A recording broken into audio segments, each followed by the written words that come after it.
നമസ്കാരം. കാലാവസ്ഥയൊക്കെ മാറി ചൂടിൽ നിന്ന് വളരെ പെട്ടെന്ന് വലിയ മഴയിലേക്ക് പോയിക്കൊണ്ടിരിക്കുകയാണ്. ഞാനിന്ന് നിങ്ങളോട് സംസാരിക്കുന്നത് മഴക്കാല സാംക്രമിക രോഗങ്ങളെക്കുറിച്ചിട്ടാണ്. ആദ്യമായി പറയുന്നത് ഡെങ്കു ഫീവറിനെ കുറിച്ചാണ്.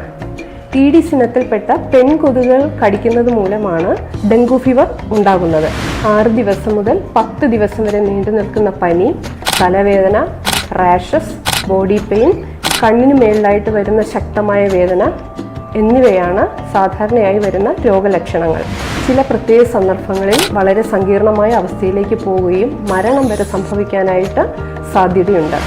അടുത്ത് പറയുന്നത് കൊതുക് പരത്തുന്ന മറ്റൊരു രോഗമായ ചിക്കൻ ഗുനിയെ കുറിച്ചിട്ടാണ്. ഈഡിസ് ഈജിപ്തി ഇനത്തിൽപ്പെട്ട പെൺകൊതുകുകൾ കടിക്കുന്നത് മൂലമാണ് ചിക്കൻ ഗുനിയ വരുന്നത്. അടുത്തതായി രോഗലക്ഷണങ്ങൾ എന്തൊക്കെയാണെന്ന് നോക്കാം. 38.5 ഡിഗ്രി സെൽഷ്യസിന് മേളിലുള്ള കണ്ടിന്യൂസ് ആയിട്ടുള്ള പനി, ശക്തമായ സന്ധിവേദന, തലവേദന, തളർച്ച, ക്ഷീണം എന്നിവയാണ് സാധാരണയായിട്ട് കണ്ടുവരുന്ന രോഗലക്ഷണങ്ങൾ. ചിക്കൻ ഗുനിയ മൂലമുണ്ടാകുന്ന സന്ധിവേദന മാസങ്ങൾ മുതൽ വർഷങ്ങൾ വരെ നീണ്ടു നിൽക്കാനുള്ള സാധ്യത കൂടുതലാണ്. അടുത്തതായി സംസാരിക്കുന്നത് കോളറയെ കുറിച്ചിട്ടാണ്. വിബ്രിയോ കോളറ എന്ന ബാക്ടീരിയ വഴിയാണ് കോളറ പകരുന്നത്. വൃത്തിഹീനമായ ചുറ്റുപാടിൽ നിന്ന് ലഭിക്കുന്ന ഭക്ഷണം, വെള്ളം എന്നിവ വഴിയാണ് മനുഷ്യ ശരീരത്തിലേക്ക് ഈ ബാക്ടീരിയകൾ എത്തുന്നത്. മനുഷ്യരുടെ വിസർജ്യത്തിലൂടെ പുറത്തു വരുന്ന ബാക്ടീരിയ കുടിവെള്ളത്തിൽ കലരുകയും അതുമൂലം രോഗം പടരുകയും ചെയ്യുന്നു.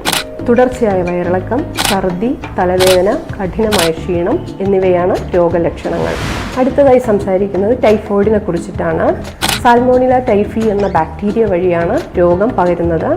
വൃത്തിഹീനമായ സാഹചര്യത്തിൽ നിന്നും ലഭിക്കുന്ന ആഹാരം, വെള്ളം എന്നിവ വഴിയാണ് രോഗം പകരാനായിട്ട് കാരണമാകുന്നത്. കഠിനമായ പനി, തലവേദന, ക്ഷീണം, കോൺസ്റ്റിപ്പേഷൻ അല്ലെങ്കിൽ ഡയറിയ ഇവയാണ് പ്രധാന രോഗലക്ഷണങ്ങൾ.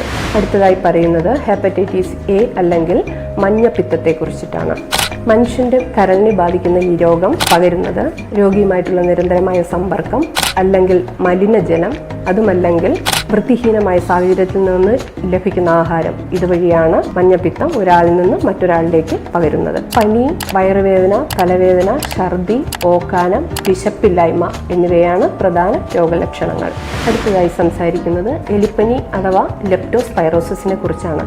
എലിയുടെ മൂത്രം കലർന്ന മലിനജലത്തിൽ മനുഷ്യർ നടക്കുകയും മനുഷ്യ ശരീരത്തിലുള്ള ചെറിയ പൂണ്ടുകൾ വഴി ഈ അണുക്കൾ പ്രവേശിക്കുകയും എലിപ്പനി ഉണ്ടാവുകയും ചെയ്യുന്നു. പനി, തലവേദന, വിശപ്പില്ലായ്മ, കണ്ണിലുള്ള ചുവപ്പ് നിറം, ബോഡി പെയിൻ എന്നിവയാണ് പ്രധാന രോഗലക്ഷണങ്ങൾ.